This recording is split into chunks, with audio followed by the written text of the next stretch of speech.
Let me cut straight to the point. If you're serious about growing your portfolio and you're looking for consistent income or capital appreciation, these three ETFs are the ones to beat: JEPQ, JEPI, and SCHD. Now, I'm going to show you why picking the right one could mean the difference between growing your wealth or getting stuck in the mud while the market leaves you behind. These aren't just your run-of-the-mill funds. They're designed for investors who want strong returns without the high risks. You need to know which one fits you, so stick with me, and by the end of this video, you'll know exactly which one will give you the best shot at hitting your financial goals. Let's get brutally honest for a second. The reason most Americans are broke isn't because they aren't earning enough. It's because they're compounding bad financial decisions. You've heard this before, but it's time to really listen. Every time you buy that $5 Starbucks coffee, lease a brand new car you can't afford, or eat out for lunch every day, you're robbing your future self. You're not just losing the $5, you're losing the opportunity for that money to grow and work for you for the next 20, 30, or 40 years. Here's the math. Let's say you blow $500 a month on things you don't need. That's $6,000 a year. Now invest that $6,000 at a 7% return, reinvest the dividends, and over 30 years you could have over $600,000 sitting in your portfolio. But no, you chose instant gratification over long-term wealth. It's really easy to become a millionaire with a solid investment plan and time on your side, but most people would rather indulge in the fleeting pleasure of a Starbucks latte than set themselves up for financial freedom. And then they wonder why they're living paycheck to paycheck. Most Americans could easily save an extra $300 to $500 a month. You just have to stop being lazy and start cutting out the wasteful spending. If you're serious about investing, that money could be buying assets that pay you dividends. Dividends that, when reinvested, create the snowball effect that builds true wealth. But here's the cold, hard reality. If you don't wake up now, you're setting yourself up for a future where you're 65 years old, still grinding away at a part-time job asking people, "Do you want fries with that?" You think I'm being harsh? Good, because the truth hurts. If you don't take investing seriously today, you'll end up stuck in the rat race forever. It's not because you didn't make enough money. It's because you didn't take control of what you had. Your future is in your hands right now. All right, let's get into what these ETFs are all about. You've got three strong contenders here, each with different strategies, returns, and risk levels. JEPQ. This one's packing a yield of 12.42%. That's not a typo, 12.42%.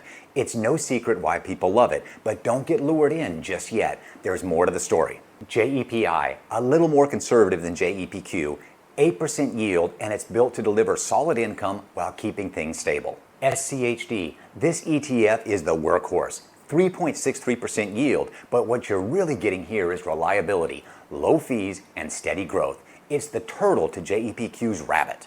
The expense ratios, JEPQ charges 0.35%, JEPI is also 0.35%, and SCHD comes in super low at 0.06%. But here's the kicker.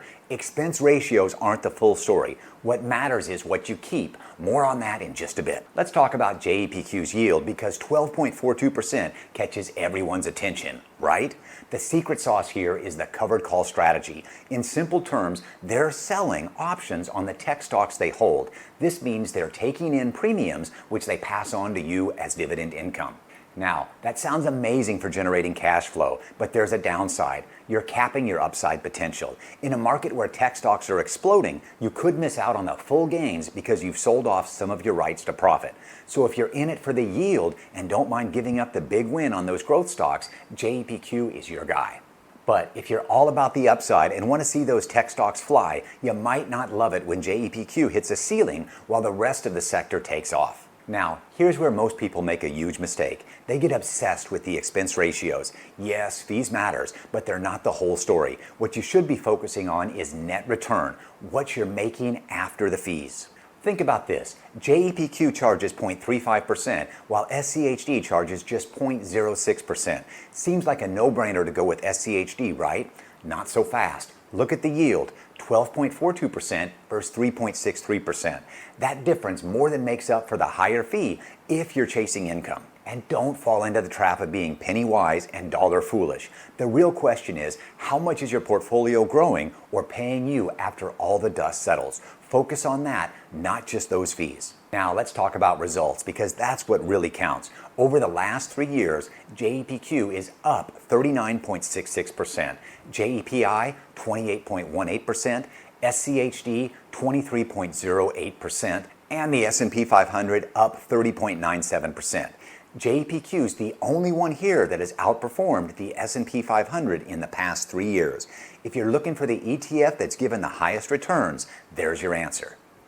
But, and this is critical, high returns come with higher risk. JEPQ is more volatile because it's loaded with tech. So while it's leading the pack, you need to ask yourself if you're comfortable with the roller coaster. So who are these ETFs really for? Let's break it down.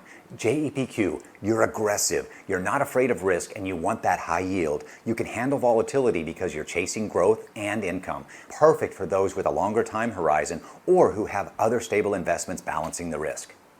JEPI, you want income but you're more conservative. Maybe you're in or approaching retirement and you need steady payouts without the market drama. JEPI is your play. And then there's SCHD. You're here for the long-term stability, low fees, consistent growth, and a solid yield. You're not looking to get rich quick, you're playing the long game. Knowing where you fit on the risk spectrum will point you toward the right ETF for you.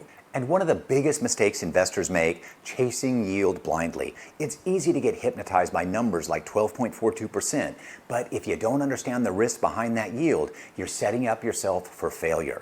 JEPQ's high yield is tied to a high-risk, high-reward strategy. You're not just getting easy money, you're taking on volatility. Same with JEPI. It's built for income, but don't expect explosive growth. If you're chasing yield without understanding why the yield is high, you're playing a dangerous game. Always balance the potential income with the underlying risks. Finally, let's talk strategy. If you're investing regularly, you've probably heard of dollar cost averaging, or DCA, spreading your investments over time to smooth out the highs and lows of the market. In volatile markets, DCA is a solid approach because it removes the guesswork of timing. You don't have to pick the perfect entry point. You just keep investing, no matter what the market is doing. Over time, that strategy wins because time in the market beats timing the market. But what if you've got a large sum of money? Research shows that lump sum investing often outperforms DCA because the market tends to go up over time. It's riskier, but it can pay off if you're betting that the market will rise. The bottom line, pick a strategy and stick to it. The worst thing you can do is jump in and out based on emotion. And I really hope you understand that I make these videos for 2 reasons. First, because they actually help you get rich. That's the mission here. I don't make a single sponsorship dollar from any of these ETFs. I really wish I did, but I don't. I'm doing this because the strategies work and I believe in them. Second, these videos help me make better decisions with my own money. I'm not just talking theory, I've got skin in the game. I own both SCHD and JEPQ with over $200,000 in JEPQ alone. Why? Because it fits my aggressive investing style and I can handle the volatility. I'm not here just giving advice, I'm doing exactly what I tell you to do. And unlike most people in this space, I'm not hiding behind charts. I put my money where my mouth is, and if you follow along, you can do the same. So if you've got ideas for future videos or want to see more, drop them in the comments. I'm here to make content that actually helps you. All right, here's the final verdict as I see it. JEPQ, best for aggressive investors who want high yield and can handle the volatility. JEPI is best for income-focused investors who want stability and consistent payouts. And SCHD is best for long-term investors looking for growth with low risk and low fees. The best ETF for you is the one that fits your goals. Stop chasing the latest trend, focus on your strategy, and you'll always be ahead of the game. Now, if you're serious about leveling up your investments, if you actually want to start playing at a higher level, join my Patreon. You'll get real-time trade alerts, my top plays, and daily breakdowns of what's hot in the market. Here's the kicker. Every day you wait, you're leaving money on the table. So stop watching from the sidelines. Jump in because I've got strategies coming that could set you up for life. The link's in the description, and I'll see you on the inside. Peace.